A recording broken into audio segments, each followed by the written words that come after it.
Hello students, आज हम लोग जादुई गुड्डे की कहानी पढ़ेंगे। यह कहानी सुबोध कुमार द्वारा लिखा गया है। ये कहानी एक ऐसे लड़के की है जो बहुत आलसी स्वभाव का होता है। उसका स्वभाव भी दूसरों से अलग होता है और उसका कोई मित्र भी नहीं होता है। किंतु उसके जीवन में एक गुड्डा आता है जो उसे जीवन जीने का सही तरीका बताता है और उसे एक अच्छा लड़का बनाता है। तो चलिए इस कहानी को पढ़ते हैं। सुबह के 7 बजने वाले थे। रिंकू अभी तक बिस्तर पर चादर ताने सो रहा था।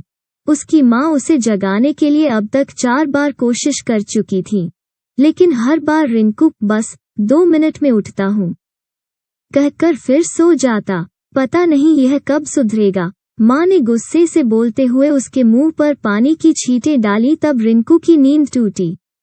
शायद ही कोई ऐसा दिन होता जब घर में माता पिता, बड़ी बहन और स्कूल में टीचर से रिंकू को डांट नहीं पड़ती हो।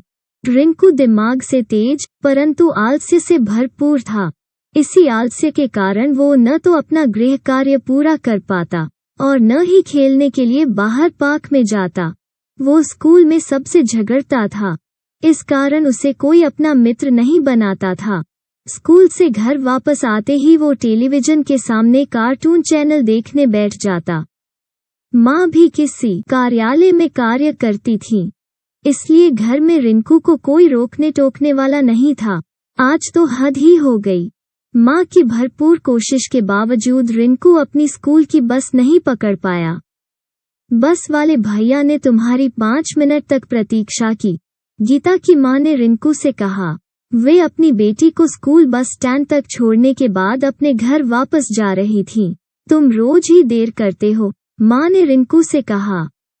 आप चिंता न करें माँ, स्कूल बहुत दूर तो है नहीं। मैं ऑटो रिक्शा या टैक्सी से बस से पहले स्कूल पहुँच जाऊंगा। अब तो मैं बड़ा हो गया हूँ। कैसे पहुँच जाओगे? आज तो ऑटो रिक्शा और टैक्सी की हड़ताल है। कुछ पता है तुम्हें? 4 दिन से समाचार पत्रों में लगातार छप रहा है, लेकिन तुम तो कभी उसे पढ़ते ही नहीं हो। समाचार पत्र पढ़ने से हमें अपने शहर की ही नहीं, देश विदेश की घटनाओं का भी पता लगता है, लेकिन तुम्हें समझाने का कोई फायदा नहीं। चलो वापस घर चलो, माँ बोली। नहीं माँ, आज तो मेरा गणित का यूनिट टेस्ट है। मैं पैदल ही पीछे वाली गली से छोटे रास्ते से जल्दी पहुँच जाऊंगा, रिंकू बोला। अच्छा ठीक है, संभल कर जाना। रास्ते में एक पुरानी हवेली को तोड़ा जा रहा है, वहां बचकर निकलना, माँ ने उसे समझाते हुए कहा। ठीक है माँ, कहकर रिंकू चल दिया। आज पहली बार रिंकू पैदल स्कूल जा रहा था। तभी उसे ध्यान आया कि उसने हिंदी का गृह कार्य तो किया ही नहीं। आज का दिन किसी तरह निकल जाए, रिंकू मन ही मन प्रार्थना करने लगा। इसी सोच में रिंकू चलता हुआ जब पुरानी हवेली के पास पहुंचा तो उसका ध्यान एक विचित्र से गुड्डे पर पड़ा। गुड्डे की एक टांग पत्थर के नीचे दबी हुई थी। वो दर्द से कराह रहा था और उसकी आंखों से आंसू भी निकल रहे थे। रिंकू ने सोचा कि वो उसकी आंखों का भ्रम है। रिंकू उससे ध्यान हटाते हुए जल्दी से आगे बढ़ा, लेकिन तभी गुड्डे ने धीमी आवाज से पुकारा, रिंकू, क्या तुम मेरी मदद करोगे? रिंकू अचंभे से मुड़ा। उसे विश्वास ही नहीं हो रहा था कि यह गुड्डा सचमुच में बोल रहा है। मैं तुम्हारी शायद कुछ मदद कर सकता हूँ, लेकिन पहले यह पत्थर मेरी टांग पर से हटाओ। गुड्डा प्रार्थना भरी आंखों से बोला, लेकिन मुझे जल्दी से स्कूल पहुँचना है। रिंकू ने दूर से ही कहा, मैं तुम्हें क्षण भर में स्कूल पहुँचा सकता हूँ, गुड्डे ने भरोसा दिलाया। रिंकू को गुड्डे पर दया आई और उसने उसकी टांग पर से पत्थर हटा दिया। क्या तुम सचमुच मुझे क्षण भर में स्कूल पहुंचा सकते हो? रिंकू ने कौतूहल भरी निगाहों से पूछा। हाँ हाँ, क्यों नहीं, तुमने मेरी मदद की है। मैं तुम्हारे लिए कोई भी काम चुटकियों में कर सकता हूँ, लेकिन मेरी भी कुछ शर्तें हैं। पूरी बात न सुनते हुए रिंकू ने बीच में ही पूछा, क्या तुम मेरा हिंदी का गृह कार्य अभी करवा सकते हो? क्यों नहीं, ये लो मेरी जादुई कलम। गुड्डे ने रिंकू को कलम दी और उछलकर उसके कंधे पर बैठ गया। रिंकू ने जल्दी से अपनी हिंदी की पुस्तिका निकाली। तुम्हें वो पाठ तो याद है न जिसका गृह कार्य करना है? गुड्डे ने रिंकू से पूछा। हाँ, थोड़ा थोड़ा याद है, रिंकू ने उत्तर दिया। अपनी आंखें बंद करो और दिमाग पर थोड़ा जोर डालो, सब याद आ जाएगा। गुड्डा मुस्कुराकर आंखें मटकाते हुए बोला। रिंकू ने वैसा ही किया और कुछ ही समय में अपना गृह कार्य पूरा कर लिया। अरे, बिल्कुल जादू की तरह सब काम हो गया। तुम तो कमाल के गुड्डे हो। क्या नाम है तुम्हारा? रिंकू ने गुड्डे से पूछा। रिंकू, मेरा नाम चिंकू है, गुड्डे ने कहा। मेरे दोस्त बनोगे? रिंकू ने गुड्डे से पूछा। क्यों नहीं, तुमने मेरी मदद की है, चिंकू ने मुस्कुराकर कहा। ओह, मेरे स्कूल का समय हो रहा है, मैं स्कूल कैसे पहुंचूंगा? अब तो केवल 5 मिनट बचे हैं, रिंकू चिंतित होकर बोला। मैंने कहा था न कि मैं तुम्हें क्षण भर में स्कूल पहुंचा सकता हूँ। अपनी आंखें बंद करो और मैं जब कहूँ तब खोलना। रिंकू ने वैसा ही किया और आंखें खोलने पर स्वयं को स्कूल में पाया। चिंकू अभी भी उसके कंधे पर बैठा हुआ था। रिंकू ने जैसे ही उसे अपने कंधे से उतारने की सोची, वैसे ही चिंकू बोला, घबराओ नहीं मेरे दोस्त, तुम्हें मेरे कारण कोई परेशानी नहीं होगी, लेकिन कक्षा में खिलौने, गुड्डे गुड़िया लेकर जाना मना है। रिंकू ने कहा। चिंता मत करो, मैं किसी और को दिखाई ही नहीं दूंगा, गुड्डे ने कहा। तुम तो कमाल के हो, रिंकू उछलता हुआ बोला। स्कूल में रिंकू का दिन बहुत अच्छा गुजरा। आज उसे किसी टीचर से डांट नहीं सुननी पड़ी। गणित का टेस्ट भी 100% सही हुआ। घर वापस आकर रिंकू ने अपनी स्कूल यूनिफॉर्म, बैग और जूते मोजे रोजाना की तरह इधर उधर फेंके। चिंकू बोला, अरे कितना अच्छा कमरा है तुम्हारा, लेकिन यह क्या? तुमने अपने कपड़े और जूते मोजे अपनी जगह पर न रखकर इसे गंदा कर दिया।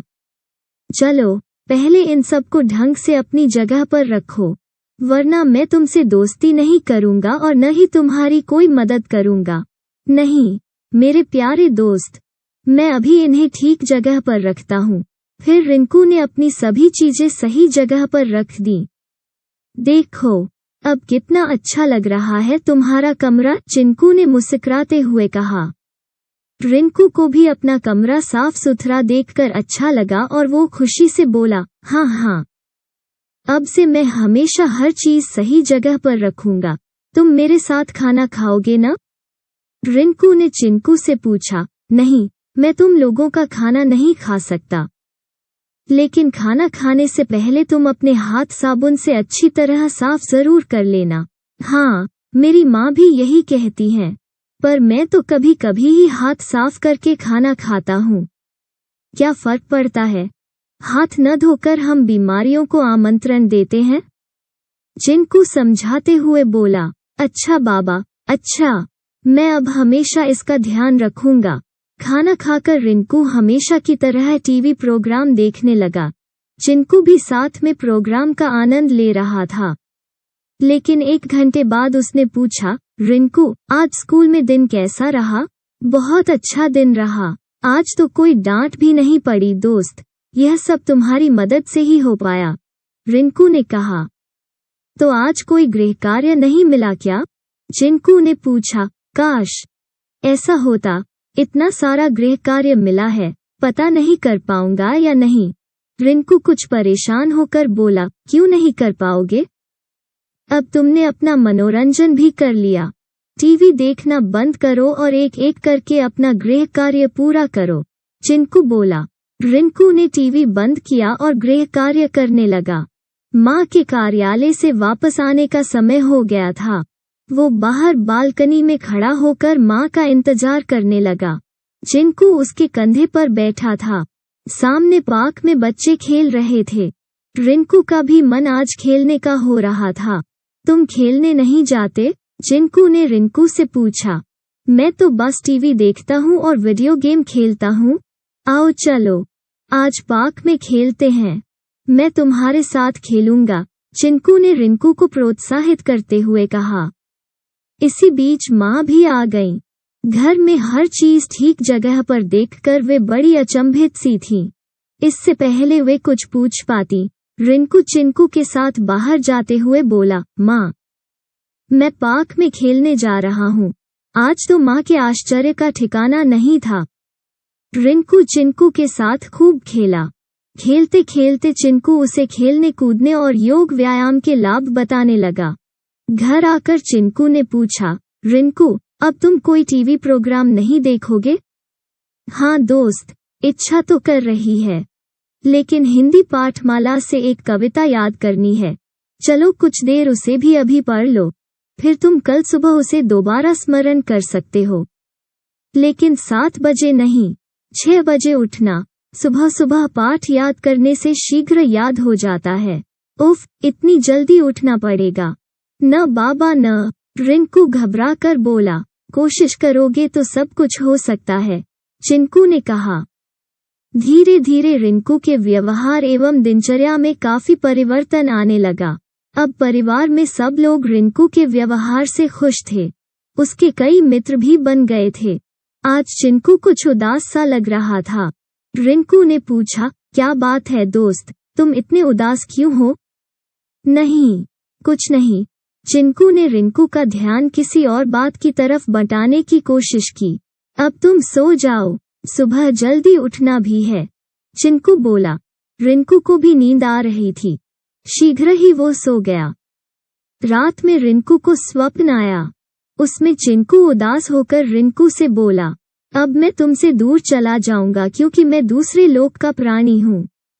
मुझे बहुत अनुरोध करने पर ही कुछ दिनों के लिए पृथ्वी पर आने की अनुमति मिली थी, लेकिन मुझे खुशी है कि मुझे तुम जैसा दोस्त मिला। नहीं चिंकू, मैं तुम्हारी सहायता से ही ऐसा बन पाया। अब हम दोनों साथ ही रहेंगे, रिंकू रुआंसा होकर बोला।